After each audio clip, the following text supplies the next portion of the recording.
people remain unaccounted for. Satellite imagery has picked out mass graves being hastily dug at the edges of the city. In a joint investigation between Britain's Sky News, Sudan War Monitor, and Lighthouse Reports, the authors referred to killing fields where the paramilitaries carried out their crimes.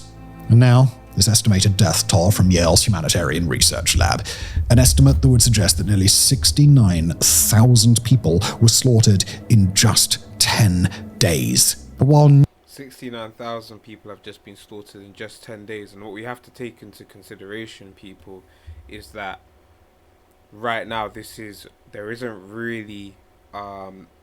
just the numbers that have been reported, but it's an ongoing conflict. A lot of the reports are old reports from either officials from the UN or US government or civilians that have survived, but it's hard to get official, reliable sources, domestic sources that are on the ground, because it's an ongoing conflict, and the numbers actually likely are much, much higher, and probably is still increasing, unfortunately, by the day. News out of al-Fasher has been horrific. This is not a video about the fall of the city and the bloodbath that followed. I mean, it is, but not exclusively.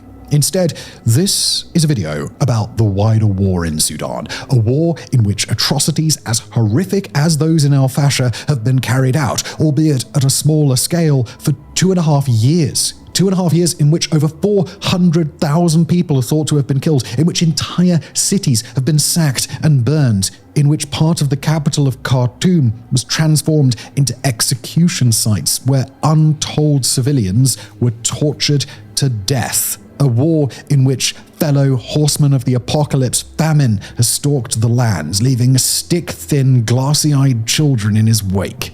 Most of all, though, this is a video about a world that knew what was happening, a world which at last seems to be waking up after the horrors of al-Fasher, but which could have easily prevented the massacre from happening in the first place. Now look, before we get into all of that, we just want to clarify what we mean when we say the world ignored Sudan. To be clear, well, from my point of view, and you know, I want to pull up my dissertation for this, people. I don't know if I have it on this computer, you know, because it's my work computer. But from my opinion, a lot of this comes down to the socio-economic model of media, implicit bias towards black people within legacy media, and Africans in general, but also African politics, African news, as well as the global south. But I do feel like, in particular, those demographics experience it the worst, and any other group subsequently, whether Arabs or so forth, is a subsequent of that. And there definitely is a double standard there. But on top of that, I would say, we could say that could look from post-colonial narrative and all of these other lenses as well. But I would say also that also something that has been carried on to new media, social media, and so forth due to the algorithm.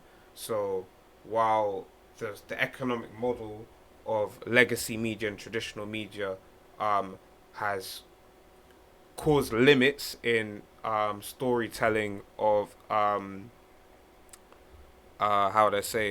of important issues within the global south, within Africa, amongst black people, due to its economic model, due to advertisement-based economic model. So it's not necessarily rewarding to American or Western viewers to talk about these issues due to manufactured consent. So due to the fact that a lot of what we see in the news really is dictated by state policy, but is or moves behind the scenes, because you have to take into consideration that a lot of legacy media companies, in order to have power and significance, work together with very powerful state institutions and private institutions, and is essentially another arm of that, as opposed to its own independent entity. So with that being said, a lot of how would I say, a lot of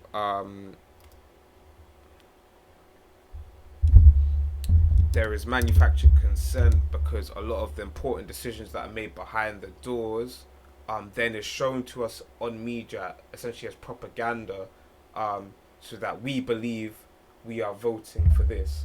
So if it does not work within the geopolitical goals of what is happening in Parliament, within the Senate, amongst powerful people, you understand, that can pay to influence the news or have the power to influence the news, it's probably not going to be spoken about.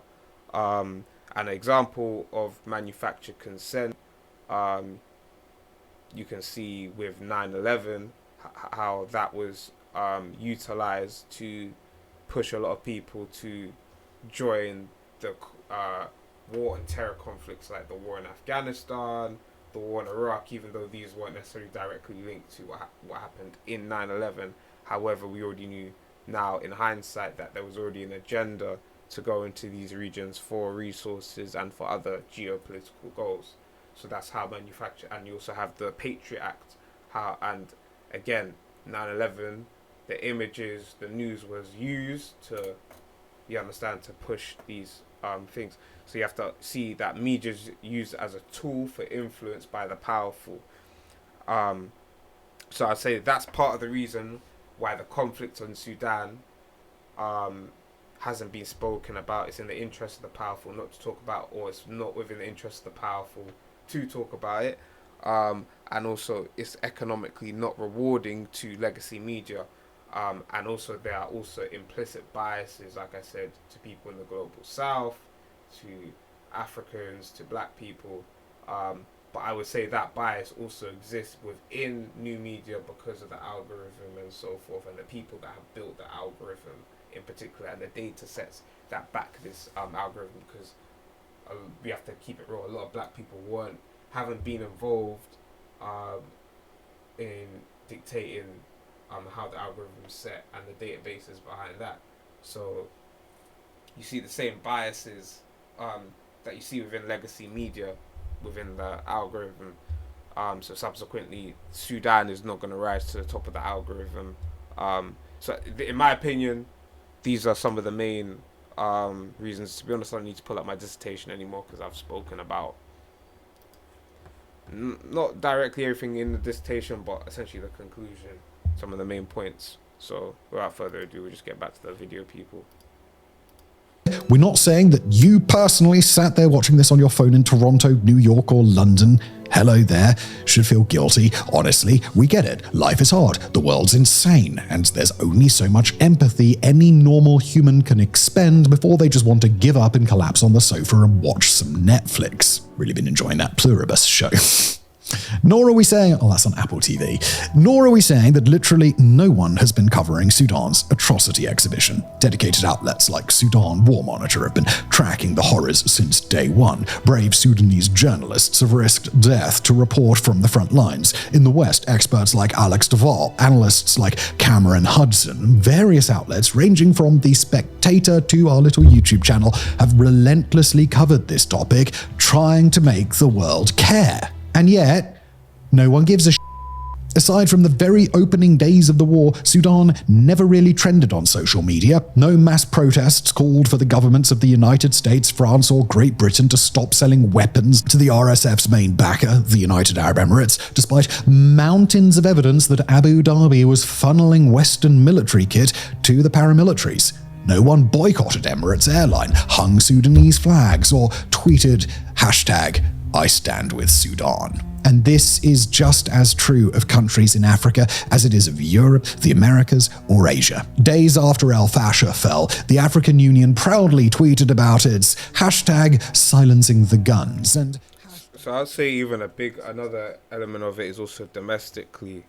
So why domestically do we not see what's it called again, African issues being raised by African platforms and African institutions within the government and so forth?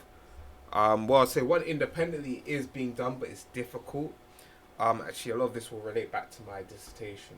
So I'm going to bring up some points because my dissertation was essentially on Haiti. And to summarize, because I don't want to go too much into it, so the overall point is I broke down how legacy media covered Haiti and some of the issues and benefits with that. And I study how domestic media and Haitians themselves, whether in Haiti or abroad, covered Haiti. And I looked at things from a post-colonial lens because I did this when I was studying at SOAS, the School of African and Oriental Studies, which, if you know about SOAS, has a long history and legacy of producing revolutionaries and thinkers that have a post-colonial, anti-imperial, and anti-establishment viewpoint, but also and in particular to do with the global south and people from the global south. But also you have to take into consideration that it still is a British institution. I believe before this was, when it was part of the royal and colonial institutions, I believe they used to gather information on people in the global south. So you can imagine what that information was probably used for, probably to divide and conquer. So take everything with a pinch of salt. But essentially,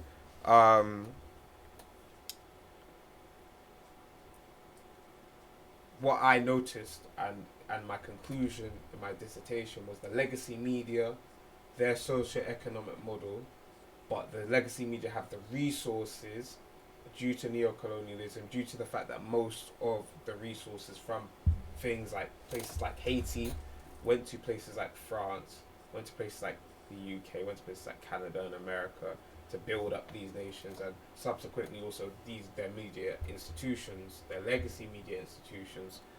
So they have the money and the resources to dominate the narrative, but their biases means these are the things they want to talk about. Like I said, the economic model, manufactured consent, and so forth. However, domestic media, so Haitians on the ground, there was limitations, one due to the fact that this is where ongoing conflict and instability is going on, so yeah, due to violence and danger for actual journalists, cameramen and so forth. It makes it dangerous for individuals to speak up. Due to money and resources within the nation, institutions and individuals, so people don't have got the same resources, and also due to what's it called again?